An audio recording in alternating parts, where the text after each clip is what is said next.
Hola, soy Leonardo Guidi, analista financiero de Grupo Carey, y en este informe especial voy a analizar y voy a explicar por qué es incorrecto comparar ratios financieros como por ejemplo el Price Earning, el Price to Book Value, el Enterprise Value EBITDA, eh, de los valores actuales con sus valores pasados. Porque esto surge a partir de que, bueno, vieron que en Estados Unidos se sigue hablando de que las acciones están caras y de que la bolsa de Estados Unidos están caras, entonces por lo tanto se va a venir un mercado bajista. Y esta semana, como argumento, salió en una página muy conocida de Estados Unidos y después fue replicado en redes sociales este cuadro donde muestra los valores del Standard & Poor's actuales comparado con ratios históricos como los que ven acá. Entonces lo van comparando y dicen, bueno, que en la mayoría de los ratios el Standard & Poor's 500 muestra que está muy caro con respecto a su pasado porque los ratios son más elevados de lo que eran en sus promedios históricos, como pueden ver acá. A ver, hacer esto está mal, o sea, es inconsistente. ¿Por qué? Porque uno no puede comparar un ratio, por ejemplo, voy a usar el caso del Price Earning, pero lo que voy a explicar para el Price Earning vale para todos los demás. Uno no puede comparar directamente el Price Earning contra su pasado porque los factores que determinan lo que vale el Price Earning de una empresa cambian a lo largo del tiempo. Entonces, por ejemplo, la mayoría de la gente va a decir que el price earnings es el precio de la acción dividido las ganancias por acción. Esa es una forma muy superficial de medir el price earning y lleva a errores porque uno tiende a querer comparar directamente este ratio con el promedio del sector, con su promedio histórico y de esa manera sacar conclusiones de manera rápida. Por supuesto, es tentador, pero es algo inconsistente. Lo que explica el profesor Damodaran, que es posiblemente uno de los mayores expertos mundiales en evaluación de empresas, es que uno lo que debería hacer es desglosar cada uno de los ratios que utiliza en sus determinantes. Y entonces, una vez que una persona puede analizar cuáles son los componentes del ratio, puede determinar efectivamente si el ratio está muy alto o muy barato. Para eso, Damodaran utiliza el modelo de evaluación de empresas más sencillo de todos como para demostrar que cuando uno analiza una empresa incluso con el modelo más sencillo puede obtener de ahí sus determinantes. O sea, lo que más importa acá es obtener cuáles son los determinantes del ratio para de esa manera analizarlos. Entonces, ¿el que utiliza? Utiliza el modelo más sencillo para evaluar empresa, que es el modelo de Gordon de dividendo descontado. Entonces dice, bueno, el precio de la acción está determinado por el dividendo esperado por acción, dividido el riesgo de la empresa, menos el crecimiento esperado de la empresa. Entonces, hace unos pases matemáticos, entonces dice, bueno, ¿qué es lo que hago? Divido el precio por las ganancias por acción, y acá también divido por las ganancias por acción, entonces le queda esto. El payout ratio es el porcentaje de las ganancias netas que se reparte por dividendo. Entonces, por ejemplo, si mi empresa gana 100 y yo reparto 10 de dividendo, mi payout ratio sería el 10%.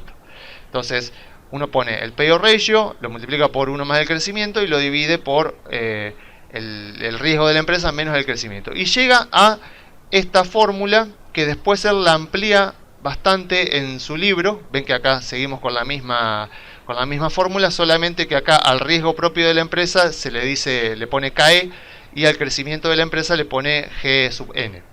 Fíjense que él dice, bueno, para que yo calcule el price earning futuro tengo que estimar el payout ratio, el riesgo que va a tener la empresa y el crecimiento que va a tener la empresa.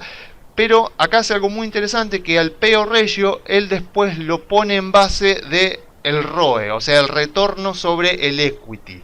Y acá es donde se pone bastante interesante porque es mucho más fácil analizar el ROE que analizar el payout ratio. Entonces él llega, bueno, a estas fórmulas que son complicadas, pero no se preocupen, no hay que aprendérselas. Pero lo que más importa acá, que él llega a esta fórmula final y dice, bueno, cuando miramos la fórmula lo que vamos a hacer es analizar los determinantes del price earning. Entonces dice, bueno, el primer determinante es el payout ratio, pero dice más que nada es el return of equity. O sea, yo no puedo comparar el payout ratio, no puedo comparar el price earning de una empresa hoy contra el promedio de su pasado si la empresa se ha vuelto más eficiente y obtiene un retorno sobre el equity más alto que en aquel momento de su pasado. Dice, es incorrecto. O sea, cuando yo comparo price earnings, debería, o sea, si yo quiero comparar directamente con el pasado, el return of equity debería ser el mismo, porque si no estoy comparando una empresa, por ejemplo, en la burbuja de las .com en el 2000, donde la empresa tenía una cierta eficiencia, y capaz que hoy la empresa tiene el mismo price earning, pero se volvió mucho más eficiente, y por lo tanto hoy, a igual price earning, la empresa no estaría cara, porque el retorno sobre el equity de la empresa mejoró mucho. Así también dice Damodaran, el riesgo de la empresa, que está determinado por su tasa de descuento, también influye en el price earning. O sea, ¿qué dice Damodaran? Yo no puedo comparar el price earning de una empresa con su pasado si el riesgo que enfrentaba la empresa en el pasado era diferente. Por ejemplo, la tasa libre de riesgo. O sea, si en la burbuja de las .com la tasa libre de riesgo era del 6% y ahora es del 2%, yo no puedo comparar el price earning contra la burbuja de las .com porque el riesgo que enfrentaba la empresa en ese momento era diferente. Y lo mismo pasa con el crecimiento esperado de la empresa. A mayor crecimiento esperado, como dice acá, a mayor crecimiento esperado, el price earning de la empresa tiende a ser más alto. Y acá también el price earning de la empresa se vuelve más bajo a medida que el riesgo, o sea, la tasa de riesgo se incrementa. Y fíjense lo que pone acá Damodaran. ¿Qué es lo que dice Damodaran? Supongamos que yo tengo una empresa con una esperada tasa de crecimiento. Fíjense, esta sería la tasa libre de riesgo.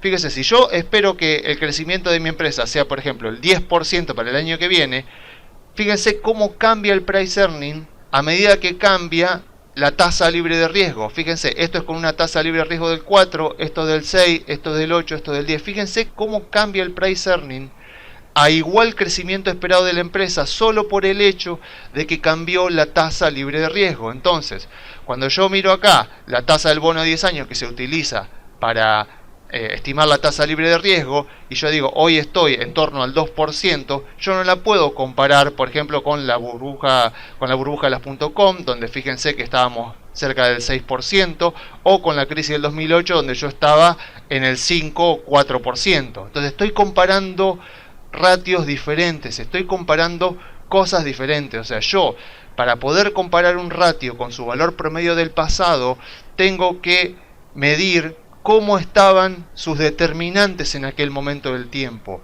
porque si no voy a estar comparando cosas diferentes. O sea, si la tasa libre de riesgo hoy es diferente a como era en el momento en el que yo estoy comparando el price earning, por ejemplo en este caso, no los puedo comparar porque estoy comparando cosas diferentes. Entonces, si una persona me dice las acciones están caras porque el price earning hoy es más alto que en la burbuja de las .com o en la crisis del 2008 o hace 10 años, lo que yo le tengo que preguntar a esa persona es ¿cómo estaba la tasa libre de riesgo en aquel momento? ¿Cómo era el ROE de la empresa o del índice en aquel momento? ¿Cómo es la tasa de crecimiento de la empresa hoy y cómo estaba en ese momento? Si la persona no me lo puede responder, entonces quiere decir que la persona ha hecho un análisis demasiado superficial del ratio financiero que está utilizando. Y lo mismo pasa, por ejemplo, con el price to sale. Esta semana también otra web publicó que el price to sale del Standard & Poor's estaba en máximos históricos y lo comparaba obviamente con su pasado.